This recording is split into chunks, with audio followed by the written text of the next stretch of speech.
Hello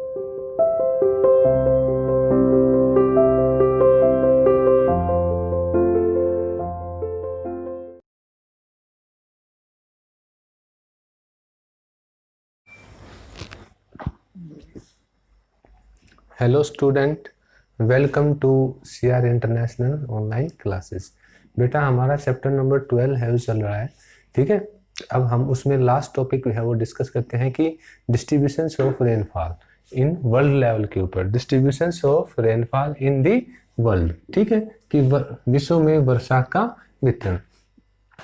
अब क्या है कि वर्षा की मात्रा न केवल भिन्न भिन्न क्षेत्रों में, कि वर्षा की मात्रा न केवल अलग अलग क्षेत्र में बल्कि अलग अलग मौसम में भी अलग अलग होती है। जैसे हम बात करते हैं कि रेनी सीजन में है वो ज़्यादा बारिश होती है compare to winter season and summer season. इन दोनों यानी गर्मी के मौसम में और सर्दी के मौसम के कंपैरिजन में वर्षा ऋतु में ही बारिश है वो ज़्यादा होती है। अब वर्षा का क्षेत्रीय वितरण यानी स्पेशल डिस्ट्रीब्यूशंस ऑफ रेनफॉल, कि वर्षा का क्षेत्रीय वितरण की कौन से क्षेत्र में कितनी बारिश होती है, उसके लिए क्या फैक्टर हैं वो रिस्पॉन्सिबल हैं कम बारिश होने के लिए या ज़्यादा बारिश होने के लिए। वर्षा के क्षेत्रीय वितरण की यानी वर्षा के एरियल डिस्ट्रीब्यूशंस की असमानता को, यानी कहीं ज़्यादा बारिश होती है कहीं कम बारिश होती है, कि असमानता को कुछ कारकों के संदर्भ में यानी कुछ कारकों के द्वारा समझा जा सकता है जो इसे नियंत्रित करते हैं यानी जो इसे कंट्रोल करते हैं। इसमें पहला है आपका वायुदाब एवं पवन तंत्र यानी air pressure and wind system. फिर दूसरा है आपका जल एवं स्थल के वितरण के संदर्भ में यानी water and land part area distributions में।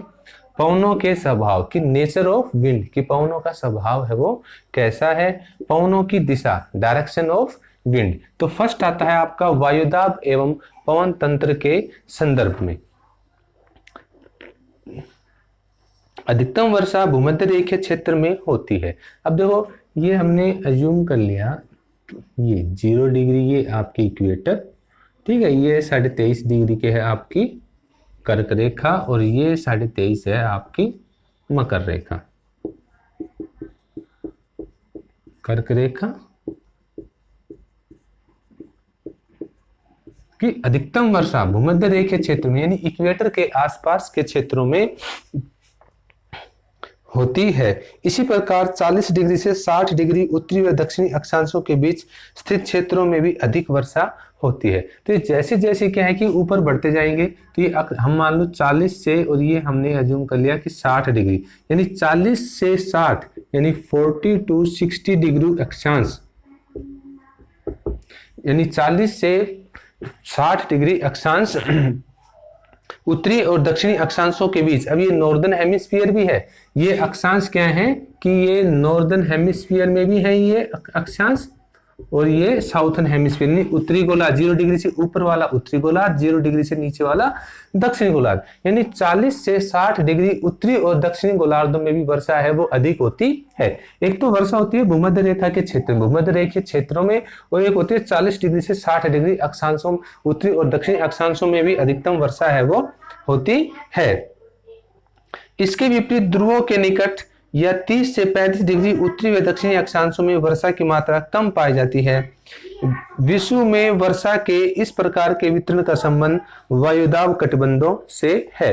और विश्व में इस प्रकार के वर्षा के वितरण का संबंध यानी रेनफॉल के डिस्ट्रीब्यूशंस का जो संबंध है कि वायु दाब यानी एयर प्रेशर्स जो बेल्ट हैं उनसे रिलेशंस के कारण है कि वहां पर लो एयर प्रेशर की बेल्ट है या हाई एयर प्रेशर की बेल्ट है, क्योंकि लो एयर प्रेशर की तरफ तो पवनें हैं वो हाई एयर प्रेशर से चलती हैं और हाई की तरफ पवनें हैं वो लो एयर प्रेशर से नहीं चलती। पवनें हमेशा हाई एयर प्रेशर से यानी उच्च वायुदाब से निम्न वायुदाब की ओर है पवनें हैं वो चलती हैं। दो अधिक वर्षा वाले प्रदेशों में निम्न वायुदाब कटिबंध पाए जाते हैं, जबकि दो निम्न वर्षा वाले प्रदेशों में उच्च वायुदाब कटिबंध पाए जाते हैं। वर्षा के इस सामान्यकृत अक्षांशीय वितरण में जल एवं स्थल की स्थिति, पवनों की दिशा तथा पर्वतों का अवरोध जैसे कई कारकों द्वारा स्थानीय परिवर्तन कर दिया जाता है। अब देखो क्या होता है कि दो अक्षांशों में तो हाई एयर प्रेशर बेल्ट पाए जाते हैं, दो अक्षांशों में लो एयर प्रेशर बेल्ट है वो पाए जाते हैं। तो हाई एयर प्रेशर से उच्च वायु दाब से पवनें लो एयर प्रेशर की तरफ है वो चलती हैं। तो जहां पर लो एयर प्रेशर होता है, भूमध्य रेखा, यहाँ पर सूर्य की किरणें हैं वो सीधी पड़ती हैं। सीधी पड़ने के कारण यहाँ पर क्या होता है कि टेम्परेचर है वो लो रहता है और एयर प्रेशर भी है वो लो रहता है। तो हाई से लो की तरफ पवनें हैं वो चलती हैं, तो यहाँ पर बारिश है वो होती है। इसके अलावा इनको पवनों की दिशा, जल एवं स्थल का वितरण और पर्वतों के अवरोध के जो स्थानीय कारक हैं, जो लोकल फैक्टर हैं, उनके आधार पर भी इनको डिस्ट्रीब्यूट है वो किया जा सकता है, इनको बांटा जा सकता है। अब नेक्स्ट पॉइंट आता है जल एवं स्थल के वितरण के संबंध में, यानी water and surface land part area के डिस्ट्रीब्यूशन के संदर्भ में वर्षा के वितरण का। ठीक है, दोनों गोलार्धों में जल और स्थल के असमान वितरण से भी संसार का वर्षा तंत्र जटिल बन गया है। अब ये क्या है, देखो दोनों गोलार्धों में, ये तो नॉर्दर्न हेमिस्फीयर है, ये साउथर्न हेमिस्फीयर है, कि दोनों गोलार्धों में जल और स्थल के वितरण के अंतर के कारण भी विश्व में वर्षा का जो सिस्टम है वो काफी जटिल है वो बन गया है। अब ये नॉर्दर्न हेमिस्फीयर में क्या है कि यहाँ पर लैंड पार्ट ज्यादा है, लैंड पार्ट ज्यादा होने के कारण वो जल्दी गर्म हो जाता है और जल्दी ही ठंडा हो जाता है। और साउथर्न हेमिस्फीयर में क्या है कि वाटर पार्ट ज्यादा है, वाटर पार्ट ज्यादा होने के कारण वो देर से गर्म होता है और देर से ही ठंडा होता है। तो दोनों नॉर्दर्न एंड साउथर्न हेमिस्फीयर में एटमोस्फेरिक जो प्रेशर होता है, वायुदाब होता है, ठीक है, एयर प्रेशर, उसमें अंतर है वो पाया जाता है, एयर प्रेशर में अंतर है वो पाया जाता है। मध्य अक्षांशों में स्थित विशाल भूखंडों के आंतरिक भाग समुद्र से दूरी बढ़ने के कारण शुष्क पाए जाते हैं। अब ये कह रहे हैं कि मध्य अक्षांशों में यानी मिडल लैटिट्यूड में स्थित महाद्वीपों के आंतरिक भाग की मिडल लैटिट्यूड्स में सिचुएटेड महाद्वीपों यानी कॉन्टिनेंट्स के इंटरनल पार्ट हैं वो समुद्र से दूर होने के कारण, ठीक है, वहां पर समुद्र का समकारी प्रभाव नहीं पाया जाता, तो समुद्र से दूर होने के कारण लो एयर प्रेशर है उन क्षेत्रों में पाया जाता है, क्योंकि समुद्र से दूर होने के कारण वो लैंड पार्ट है वो जल्दी गर्म है वो हो जाता है। टेम्परेचर हाई होता है तो एयर प्रेशर है वो लो हो जाता है। देखो टेम्परेचर और एयर प्रेशर में उल्टा रिलेशन है वो पाया जाता है, जहां पर टेम्परेचर ज्यादा होता है वहां एयर प्रेशर लो होता है और जहां टेम्परेचर कम होता है वहां एयर प्रेशर है वो हाई होता है। क्योंकि तट से दूर जाने पर वहां वर्षा की मात्रा घटती जाती है, क्योंकि समुद्र तट से दूर जाने पर कि internal part of the continent, जो इन महाद्वीपों के मध्य अक्षांशों में महाद्वीपों के आंतरिक भाग हैं, ठीक है, कि मिड लैटिट्यूड्स कॉन्टिनेंटल्स इंटरनल पार्ट वो समुद्र से दूर होने के कारण, डिस्टेंस ज्यादा होने के कारण वहां पर वर्षा है वो कम होती है, क्योंकि समुद्र से दूरी बढ़ने के कारण वहां पर वर्षा की मात्रा है वो घटती जाती है।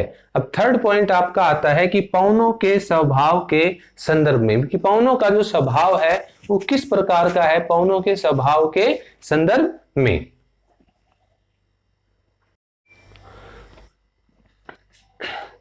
पवनों का जन्मजात स्वभाव भी वर्षा करने की क्षमता को प्रभावित करता है। ठंडी पवनों में गर्म पवनों की अपेक्षा जलवाष्प धारण करने की क्षमता कम होती है। अब पवनों का जो नेचर है, स्वभाव है वो कैसा है, जन्मजात जो फैक्टर होता है वो भी वर्षा की मात्रा को निर्धारित है वो करता है, क्योंकि जो कोल्ड विंड होती हैं, जो ठंडी पवनें होती हैं वो वाटर वेपर्स को कम एब्जॉर्ब हो कर पाती हैं, और जो गर्म पवनें होती हैं वाटर वेपर्स को ज्यादा एब्जॉर्ब है वो कर पाती हैं। तो पवनों का जो स्वभाव है वो भी वर्षा की मात्रा को निर्धारित है वो करता है।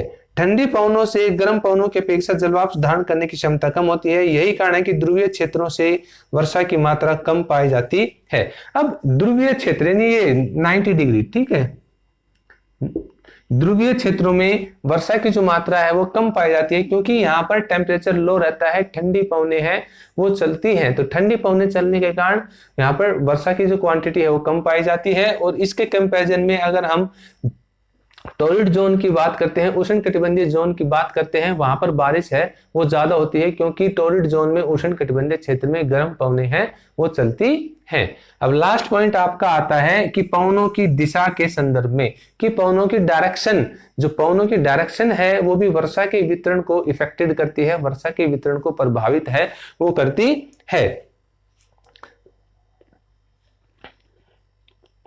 समुद्र से आने वाली पवनें आर्द्र होने के कारण वर्षा करती हैं, जबकि स्थल से बहकर आने वाली पवनें घर्षण के कारण गर्म व शुष्क हो जाती हैं, जिससे वे कम वर्षा कर पाती है।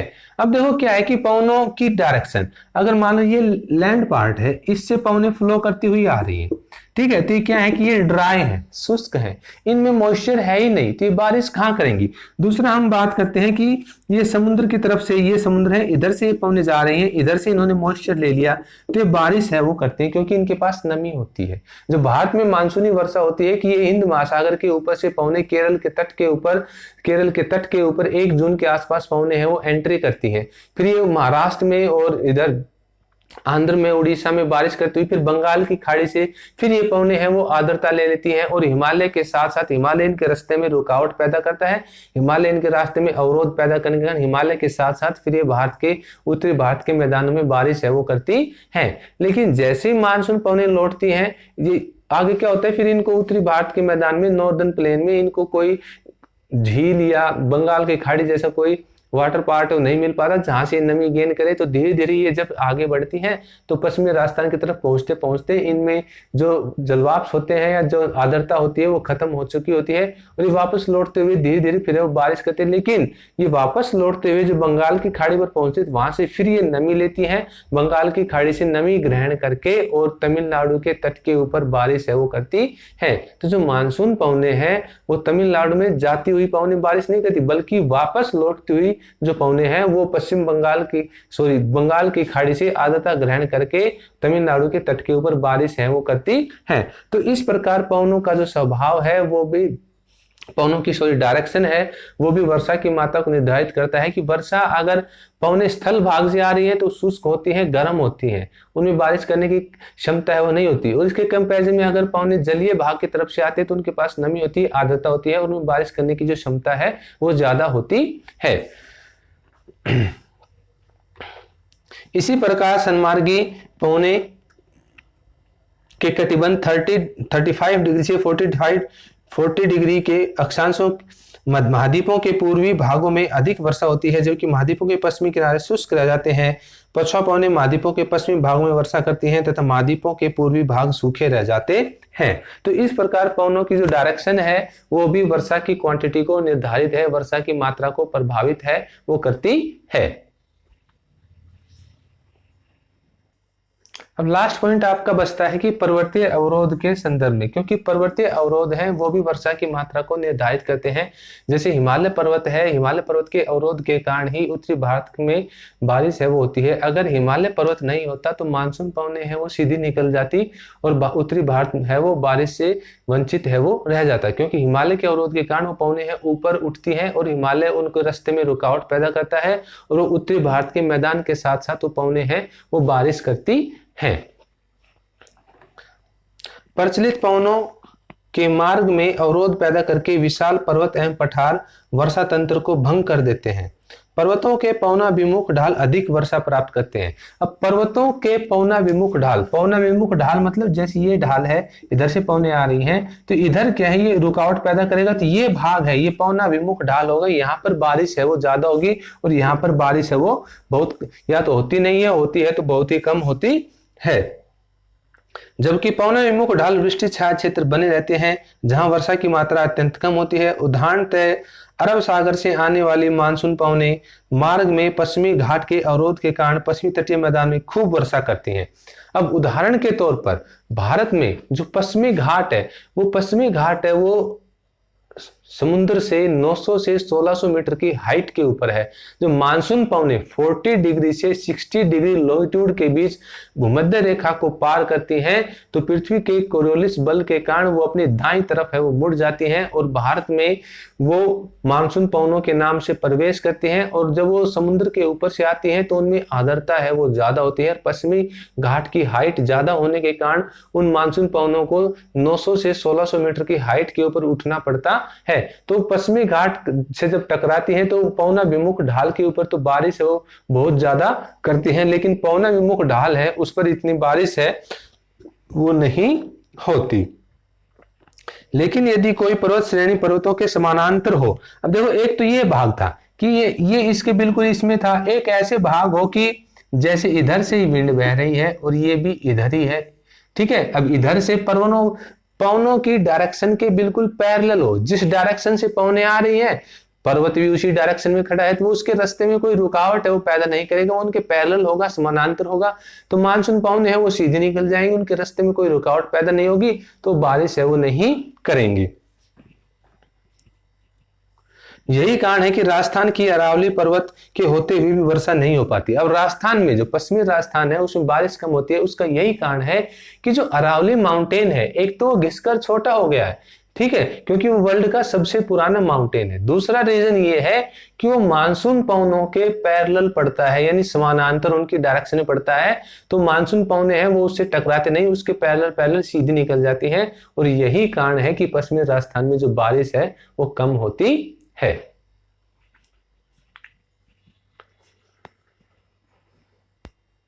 इस प्रकार औसत वार्षिक वर्षा के आधार पर विश्व में 5 वर्षा खंडों या 5 वितरित वर्षा खंडों में बांटा जा सकता है। 5 वितरित वर्षा खंड हैं वो पाए जाते हैं।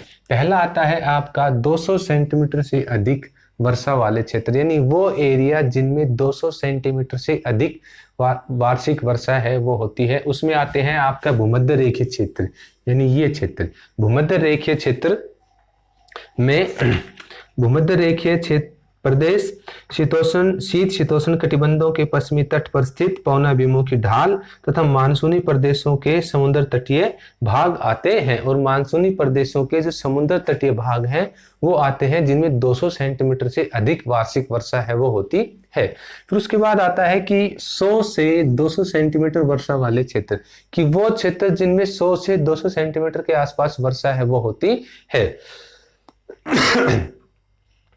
इस वर्ग में भारी वर्षा वाले क्षेत्रों के निकटवर्ती प्रदेश तथा उष्ण शीतोष्ण कटिबंधों के तटीय प्रदेश शामिल हैं।